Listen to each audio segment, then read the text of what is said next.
नमस्कार दोस्तों, welcome to our channel. आपका बहुत-बहुत स्वागत है हमारे चैनल पे। अगर आप इस चैनल पे नए हैं then don't forget to subscribe ताकि आपसे कोई भी वीडियो फ्यूचर में ना छूटे। चलिए चलते हैं आज के टॉपिक की तरफ। आज हम डिस्कस करने वाले हैं अपना म्यूचुअल फंड पोर्टफोलियो। अब मैंने 15-20 दिन पहले अपना पोर्टफोलियो जो है आपके सामने डिस्कस किया था, मगर अब पोर्टफोलियो की हालत थोड़ी-सी बिगड़ चुकी है। सो उसमें काफ़ी रेड साइन जो है वो दिख रहा है, जो कि ऑब्वियसली इन्वेस्टर्स को पसंद नहीं आता है। पिछली बार जो हमने देखा था पोर्टफोलियो हरे में था, ग्रीन में था। अब थोड़ा-सा पोर्टफोलियो में मंदी दिखाई दे रही है। तो चलिए एक-एक करके स्टडी करेंगे एक-एक म्यूचुअल फंड कि पोर्टफोलियो में कैसे चेंजेस आपको दिख रहे हैं। ओके, सो आप देख सकते हैं यहाँ पे टोटल वैल्यू जो हमने इन्वेस्ट की है वो 42,000 है एंड पोर्टफोलियो थोड़ा-सा गिर गया है एंड यहाँ पे आप डेज़ पीएनएल देख सकते हैं -600 जो कि फ्राइडे के दिन में हमने देखा एंड टोटल पीएनएल जो है वो -1,200 का आपको दिख रहा होगा। सो अब तीनों म्यूचुअल फंड्स को भी एक बार देख लेते हैं कि जो गिरावट आई है वो किस तरीके से आई है, यानी कि कौन सा म्यूचुअल फंड जो है जिसने हाईएस्ट नेगेटिविटी के लिए कंट्रीब्यूट किया है। सो पराग पारेख में आप देख सकते हैं कि हमारा जो पीएनएल पराग पारेख की वजह से डाउन है वो ओनली 0.96% डाउन है। मतलब लेस देन अ परसेंटेज 1% से भी कम इसके वजह से गिरावट आई है। सबसे ज़्यादा जो अंडर परफॉर्मेंस है वो क्वांट स्मॉल कैप की आप देख सकते हैं यहाँ पे ऑलमोस्ट 7% जो है क्वांट स्मॉल कैप डाउन है एंड अगर मैं मोतीलाल ओसवाल मिड कैप की बात करूँ तो -1.69% मुझे यहाँ पे दिख रहा है। सो हमारा जो एक इशू है वो है क्वांट स्मॉल कैप के साथ, क्योंकि ऑब्वियसली निफ्टी डाउन है, मार्केट डाउन है, मैक्रो फैक्टर्स अच्छे नहीं लग रहे हैं, इसीलिए जो स्टॉक्स का पोर्टफोलियो है वो डाउन है, म्यूचुअल फंड का पोर्टफोलियो वो डाउन है, सब कुछ डाउन चल रहा है। मगर अगर हमारी किसी भी म्यूचुअल फंड में एक्सेसिव नेगेटिविटी दिखे तो उसको ज़रूर एक बार रिव्यू कर लेना चाहिए। सो क्वांट स्मॉल कैप जो है इसको हम एक बार देखना चाहेंगे डिटेल में। ओके, सो यहाँ पे मैंने आपके सामने एक कंपैरिजन चार्ट खोल लिया है टाटा स्मॉल कैप का, निप्पॉन इंडिया स्मॉल कैप का एंड क्वांट स्मॉल कैप का। सो आप यहाँ देख सकते हैं तीनों को मैंने खोल दिया। ये आपको चार्ट दिख रहा है 1 ईयर में क्या दिख रहा है आपको कि क्वांट स्मॉल कैप ने काफ़ी अंडर परफॉर्म किया। एक साल में सिर्फ 15.8% के आपको रिटर्न्स मिले हैं, whereas Tata small cap में एंड निप्पॉन इंडिया में आपको 20% या उससे भी ज़्यादा के रिटर्न्स आपको देखने मिले हैं। ओके, सो ये शॉर्ट टर्म हो गया। 1 ईयर में मतलब शॉर्ट टर्म में क्वांट डेफिनेटली अंडर परफॉर्म कर रहा है। मगर अगर मैं इसको 5 ईयर्स के चार्ट पे खोलूँ तो आप क्लियरली देख सकते हैं कि जो क्वांट स्मॉल कैप है उसमें अच्छी परफॉर्मेंस देखने मिली है। इनफैक्ट निप्पॉन स्मॉल कैप और टाटा स्मॉल कैप को इसने बीट किया है इन द लॉन्ग रन। अब चलते हैं कुछ और डिटेल्स की तरफ। सो यहाँ पे तीनों फंड्स की डिटेल्स खुल गई हैं। रिस्क तीनों में वेरी हाई है। अगर आप इन तीनों में से किसी भी म्यूचुअल फंड के अंदर हैं तो उन तीनों में ही काफ़ी हाई रिस्क है, कंसिडरिंग ये स्मॉल कैप म्यूचुअल फंड है। इस रीज़न से मिनिमम एसआईपी जो है क्वांट में ज़्यादा लग रही है, लेकिन बाकी जगह आप 100 रुपये से भी शुरू कर सकते हैं। एक्सपेंस रेशो जो है वो सबसे महंगा निप्पॉन का है एंड टाटा का सबसे स्मॉल या सबसे छोटा एक्सपेंस रेशो है। सो जब आप बाद में लिक्विडेट कराएंगे इस म्यूचुअल फंड को तो आपको काफ़ी इस रीज़न से फ़ायदा हो सकता है, क्योंकि यहाँ पे जो एएमसी है आपसे कम एक्सपेंस चार्ज करिए आपके पैसे हैंडल करने के लिए। एनएवी यहाँ पे डिफरेंट है तीनों के, मगर इसका मतलब ये नहीं कि क्वांट का 272 चल रहा है या टाटा स्मॉल कैप का 44 चल रहा है तो ये चीप हो गया टाटा इस रीज़न से और ये क्वांट जो है महंगा हो गया।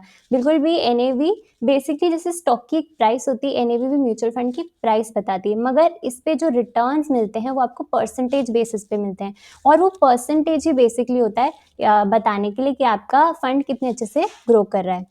ओके, फंड कब शुरू हुआ था यहाँ पे आपको एग्जैक्टली डेट्स दिख रही हैं।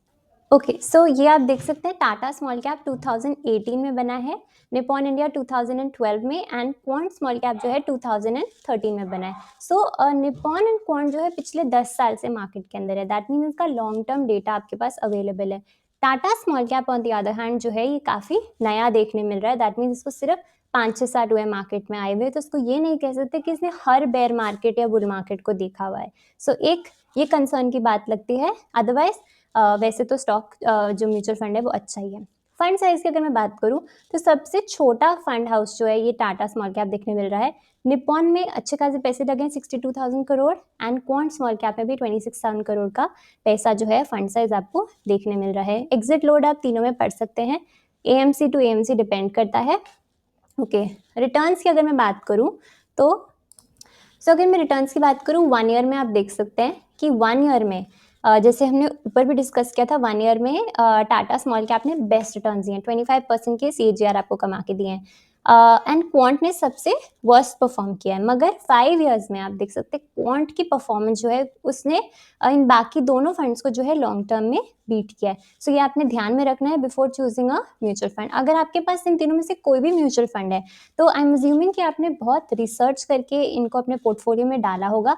देखिए, अगर स्मॉल कैप को आप रिसर्च करके लेंगे तो आपके लिए फ़ायदेमंद है। और हर स्मॉल कैप में प्रॉब्लम देखने मिलती है कि शॉर्ट टर्म में कोई ना कोई म्यूचुअल फंड आगे होता है दूसरों से, पर वो आगे कॉम्पेंसेट हो जाता है। मगर अगर आप फ्लिप करते रहेंगे स्मॉल कैप को तो आपको एक्सपेंस रेशो देना पड़ जाएगा, मतलब एक्सपेंस रेशो तो है ही, आपको एग्जिट लोड देना पड़ जाएगा, आपको शॉर्ट टर्म कैपिटल गेन्स देने पड़ जाएंगे, जो कि आपकी रिटर्न्स के लिए अच्छे नहीं है। ओके, सो अब बात करते हैं और डिटेल्स के बारे में। ओके, सो यहाँ पे आपको पीई एंड पीबी रेशो जो है वो दिख रहा है तीनों ही फंड्स के। इसका मतलब ये इसकी वैल्यूएशन दर्शाता है। सो क्वांट स्मॉल कैप का सबसे कम है पीई एंड पीबी, इसका मतलब ये चीपेस्ट है।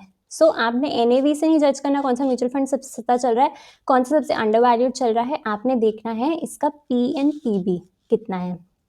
टर्नओवर आप देख सकते हैं क्वांट का अवेलेबल नहीं है। इक्विटी एंड कैश कितना होल्ड कर रही है एमसीज, ये भी आप एक बार देख सकते हैं। ओके, अब इनकी टॉप होल्डिंग से भी एक नज़र डाल लेते हैं। सो इक्विटी एंड कैश एक बार देखने के बाद ऑफ कोर्स ये भी हर एएमसी का अलग अलग रहता है। कुछ एएमसीज अभी कैश पे कैश होल्ड करना बेहतर समझ रही हैं और कुछ एएमसीज जो हैं वो कम्प्लीटली इन्वेस्टेड है, बहुत थोड़ा सा कैश होल्ड कर रही हैं। कंसिडरिंग हमारी मार्केट अभी थोड़ी सी डिप दिखा रही है, थोड़ी करेक्शन दे रही है, तो यहाँ पे कैश में बैठना अच्छा रहेगा क्योंकि ये अच्छी अपॉर्चुनिटी है यहाँ पे, और जो है टॉप अप करने के लिए इन्वेस्टर्स के लिए भी एंड एएमसीज के लिए भी एक अच्छी अपॉर्चुनिटी दिख रही है अपने रिटर्न्स बेहतर करने के लिए in the future. Okay, top holdings की बात कर लेते हैं। सो यहाँ आपको दिख रहा है क्वांट स्मॉल कैप जो है इसमें दो एक इंपॉर्टेंट स्टॉक्स दिख रहे हैं, GFS Jio financial services and Reliance industries. अब ये दोनों के दोनों फंड जो हैं ये अभी अच्छा मार्केट में नहीं कर रहे हैं। तो क्योंकि अगर स्टॉक ही अच्छा नहीं करेगा और ये इस म्यूचुअल फंड की टॉप होल्डिंग्स है 9%, 6%, मतलब 15% अगर पैसा जो है ये इन्हीं दो स्टॉक्स में है और ये अच्छे नहीं करेंगे तो ऑब्वियसली जो आपका म्यूचुअल फंड है वो भी अच्छा नहीं परफॉर्म करेगा। मगर जब मार्केट रिबाउंड करेगी इन स्टॉक्स में तेज़ी आपको देखने मिलेगी, और अगर ऐसा हुआ तो अगेन क्वांट जो है वो लॉन्ग टर्म में आपको अच्छे रिटर्न्स प्रोवाइड करके देगा। वेरएज़ आप देख सकते हैं बाकी एमसीज में कि यहाँ पे 1-2% जो है वो होल्डिंग यहाँ पे निप्पॉन ने दी है एंड टाटा स्मॉल कैप में 4% से ज़्यादा जो है किसी भी स्टॉक को नहीं दिया है यहाँ पे। ओके, सो इनमें से कोई कोई कंपनीज जो है ये मेरे स्टॉक पोर्टफोलियो में भी है और मैं आपको बता सकती हूँ कि जैसे मेरे पोर्टफोलियो में रिलायंस है, जेएफएस है, तो वो अंडर परफॉर्म कर रहे हैं, इसके वजह से जो मेरा पोर्टफोलियो है वो इतना अच्छा नहीं कर रहा है। एंड मगर उसमें से कुछ ऐसे स्टॉक्स भी हैं जो बहुत अच्छा परफॉर्म करके दे रहे थे। अभी थोड़ी सी मार्केट डाउन है तो उन्होंने थोड़ा सा नेगेटिव रिटर्न देना शुरू किया, मगर ओवरऑल उन्होंने मल्टी बैगर पैसा बना के दिया है। वो यहीं में से कुछ स्टॉक्स मुझे मेरे पोर्टफोलियो में है। ओके, सो मगर आपने यही मान के चलना है कि जो म्यूचुअल फंड होता है ये कोई स्टॉक पे बैठ नहीं जाता है कि एक बार ले लिया तो बदलेगा नहीं। अगर लंबे समय के लिए जेएफएस ने या रिलायंस ने अंडर परफॉर्म किया तो वो उसको रिप्लेस भी कर देंगे किसी ऐसे स्टॉक के साथ जो अच्छा परफॉर्म कर रहा है उससे। So like you can see कि आप डिक्सन जो है इसने बहुत अच्छा परफॉर्म किया है। ओके, अपार इंडस्ट्रीज ने बहुत अच्छा परफॉर्म किया है, इस वजह से आप देखेंगे निप्पॉन के रिटर्न थोड़े बेहतर आ रहे होंगे in the short term. Okay, so आप पूरी की पूरी जो संभालने की ड्यूटी है वो म्यूचुअल फंड को दे दीजिए। आपको बस एक अच्छी एमसी चूज करनी है जो आपका पैसा बना के देगी in the long term. Okay, after studying the stocks में डिटेल में नहीं घुसेंगे बिकॉज हम म्यूचुअल फंड पे वीडियो बना रहे हैं।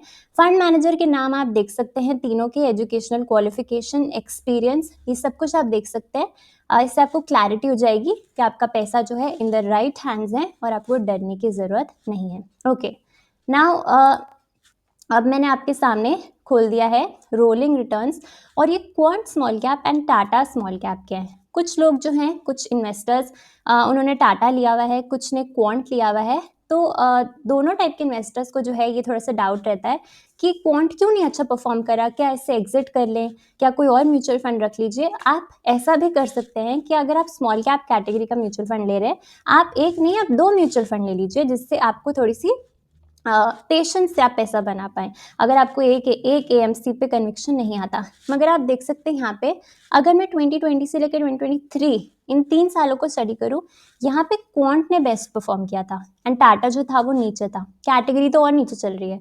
मगर अब मैं अभी की बात करूँ आपके सामने, यहाँ पे 2022 से लेके 2025 में, तो यहाँ पे क्वांट जो है ये टाटा को बीट नहीं कर पा रहा है। सो ऐसे ही होता है, अगर आप एवरी 3 इयर्स देखें, क्वांट ने यहाँ से लेके यहाँ तक बहुत अच्छा परफॉर्म किया। मगर जैसे ही हम 2021 नवंबर से जैसे हम यहाँ से आ रहे हैं, देख रहे हैं, यहाँ पे क्वांट जो है थोड़ा सा ढीला पड़ता दिख रहा है। मगर इसका मतलब बिल्कुल भी ये नहीं है कि आप अपना म्यूचुअल फंड, अगर आपने क्वांट लिया है तो आप शिफ्ट कर दें, क्योंकि कभी भी म्यूचुअल फंड आप कब शिफ्ट कीजिए, अगर उसमें कोई स्कैम हो जाता है या बहुत टाइम से जो म्यूचुअल फंड है वो अच्छा परफॉर्म नहीं कर पा रहा है तब। मगर अगर लॉन्ग टर्म में अच्छा परफॉर्म कर रहा है, शॉर्ट टर्म में आप देख सकते हैं यहाँ पे कभी कोई आ गया है तो कभी कोई। अगर यहाँ पे टाटा वालों ने सोच लिया होता कि हम क्वांट में शिफ्ट कर जाएं, तो उनको फिर यहाँ फ़ायदा नहीं होता।